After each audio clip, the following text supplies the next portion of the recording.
Kozhikode വാണിമേലിൽ school വിദ്യാർത്ഥിനിക്ക് നേരെ പാഞ്ഞെടുത്ത തെരുവുനായ്ക്കൾ. വിദ്യാർത്ഥിനി അത്ഭുതകരമായി രക്ഷപ്പെട്ടു.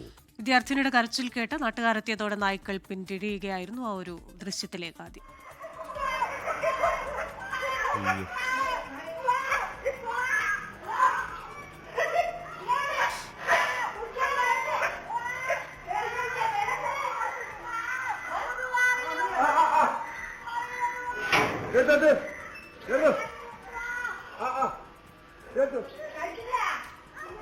സമീർ സി മുഹമ്മദ് ആണ് വാർത്തയുടെ വിവരങ്ങൾ ചേരുന്ന. സമീർ, ഈ ദൃശ്യം കാണുമ്പോൾ കാര്യമായി ഞെട്ടലൊന്നും ഉണ്ടാവുന്നില്ല. കാരണം എന്താണ്, നമ്മൾ ഇതുപോലത്തെ ദൃശ്യങ്ങൾ ഏതാണ്ട് ദിവസേന എന്നോണം കണ്ടതാണ്. ഇന്നലെ നമ്മൾ കണ്ടതാണ്, മിനിഞ്ഞാന്നും ഒക്കെ ഉണ്ടാവുന്നുണ്ട് ഈ നായ്ക്കൾ ഇങ്ങനെ കൂട്ടത്തോടെ. ഇത് പക്ഷേ കുറച്ച് കടുപ്പായി. 1, 2, 3 ഒരു 10 പട്ടിയെങ്കിലും ഉണ്ട് ആ കൊച്ചിന്റെ പിന്നാലെ. സമീർ,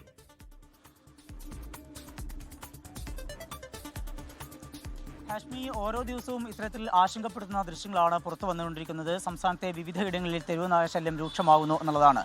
ഇപ്പോൾ ഏറ്റവും ഒടുവിലാണ് ഈ വാണിമേൽ നിന്നുള്ള ദൃശ്യങ്ങൾ വന്നിരിക്കുന്നത്. ക്രസന്റ് സ്കൂളിലെ +2 വിദ്യാർത്ഥിനിക്ക് നേരെയാണ് ഈ തെരുവ് നായകൾ ഇങ്ങനെ ഓടിയെടുക്കുന്നത്.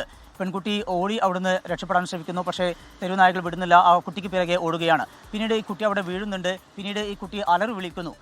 അതോടൊപ്പം തന്നെയാണ് അവിടുന്ന് നാട്ടുകാർ ഈ ശബ്ദം കേട്ടുകൊണ്ട് അങ്ങോട്ട് വരുന്നതും. ആ ഒരു വേളയിലാണ് ഈ തെരുവ് നായകൾ പിന്തിരിഞ്ഞോടുന്നത്. വലിയ ഒരു അപകടമുണ്ടാവാതെ രക്ഷപ്പെട്ടു എന്നതാണ് ആശ്വാസം നൽകുന്ന കാര്യം. അതോടൊപ്പം തന്നെയാണ് കഴിഞ്ഞ ദിവസം ഈ ഭാഗത്ത് കുറുക്കൻ്റെ ആക്രമണം ഉണ്ടായിരുന്നു. അവിടെ നാദാപുരം പഞ്ചായത്തിലെ 6ാം വാർഡ് മെമ്പർ കൂടിയായിട്ടുള്ള നീന ഉൾപ്പെടെയുള്ള 4 പേർക്കാണ് കടിയേറ്റിരുന്നത്. കുറുക്കൻ്റെ ആക്രമണത്തിൻ്റെ ആ ഒരു ആശങ്ക ആ നാട്ടിൽ നിലനിൽക്കുന്നു. അതോടൊപ്പമാണ് ഇപ്പോൾ ഇത്തരത്തിൽ ആശങ്കപ്പെടുത്തുന്ന തെരുവുനായ ശല്യത്തിൻ്റെ കൂടി ദൃശ്യങ്ങൾ പുറത്തു വരുന്നത്. എന്തായാലും ആശങ്കയോടുകൂടിയാണ് നാട്ടുകാർ മുന്നോട്ട് പോകുന്നത്. സ്കൂളുകളിലേക്ക് അതുപോലെ മദ്രസകളിലേക്കൊക്കെ കുട്ടികൾ പോകുമ്പോൾ അവർക്കൊപ്പം ഒരാൾ കൂടി, ഒരു രക്ഷിതാവ് കൂടെ പോകേണ്ട ഒരു സാഹചര്യമുണ്ട്. ആശങ്കയ്ക്ക് പരിഹാരമാകുന്നില്ല. ഹാഷ്മി. ഓക്കെ. ലോകത്തെവിടെയായാലും ഏത് സമയത്തും 24 വാർത്തകളും ഓഗ്മെന്റഡ് റിയാലിറ്റി പാക്കേജുകളും എക്സ്പ്ലെയിനറുകളും വിശദമായി കാണാൻ ഞങ്ങളുടെ യൂട്യൂബ് ചാനൽ നിങ്ങൾക്ക് സബ്സ്ക്രൈബ് ചെയ്യാം.